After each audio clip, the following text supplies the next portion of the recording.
Here's how to cut an object in half. Here's one that's a little bit difficult.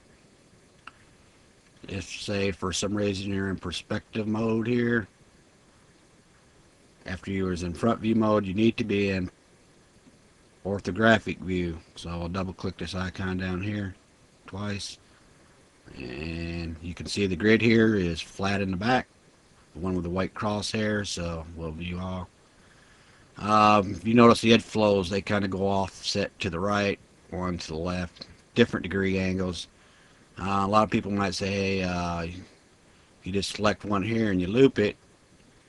See, I clicked it twice, it's really not looping. Some cases it will, some cases it won't. It might not be the angle that you want to cut it in half. Well, I'm sure I can select the edge here, and let's try cutting it here. We'll loop it here, and we'll go to selection and convert this into faces. And I'll hold the Control Shift key down and bring it back just a little bit. Make sure that one's selected. Then I'll hit the delete key. Select one here, hold the Shift key, and hold the plus sign on the numpad. And hit the delete key.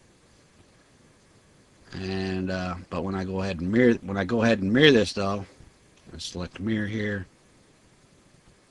As it does, it's going to offset it. So let me abort that just to show you one more time. It's just going to offset it, so it's not going to work. So the way we can do this is we'll go new, and we'll select this sphere here again.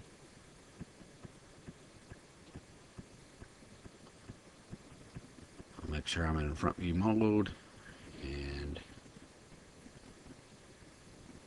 make sure I'm in orthographic view. I'm going to use this white crosshair as a reference here. Alright, now I need to pay attention to the object itself rather than the way the edge flows are going. So if I was to just double click off here, I'm just going to go ahead and I'm going to try cutting this object in half. So let's just go ahead and go to face mode here and turn on transparency. Let me move this over just a little bit just to make sure it's dead center. Don't have to be dead center, just where your eye's at. I'm just using this crosshair as a reference so you can see what I'm doing. So in face mode, I'm going to go ahead and right click, marquee select this, and I'm going to just imagine where I want to cut it in half. So I'm going to go just a tad on either side of that white line there, and I'm going to let go. Then I'm going to hit the delete key. Now if you look at the object here, let me turn on the I'm going to loop this so you can see it. As you can see, it's all jagged up. You might want to turn your object and just make sure you got the whole thing here. So let's go back into front view mode, and we're going to select the edge again, and we're going to loop it.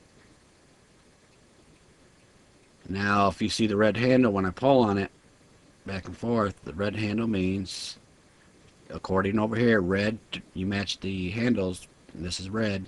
The red is the x-axis. So over here on the sides here, they go in order X, Y, and Z. So I know this is going in the x-axis, so I'm going to turn this, I'm going to select this box here and type the number 0 and then press enter. I'm going to scoot this back, just see how that flattened that out a little bit. So it actually flattened it all the way out, not just a little bit. And let's get back exactly into the correct view here. I'll loop that one more time. And we're going to set that back just a little bit where that halfway mark is. And now when we go ahead and mirror this, and there you go.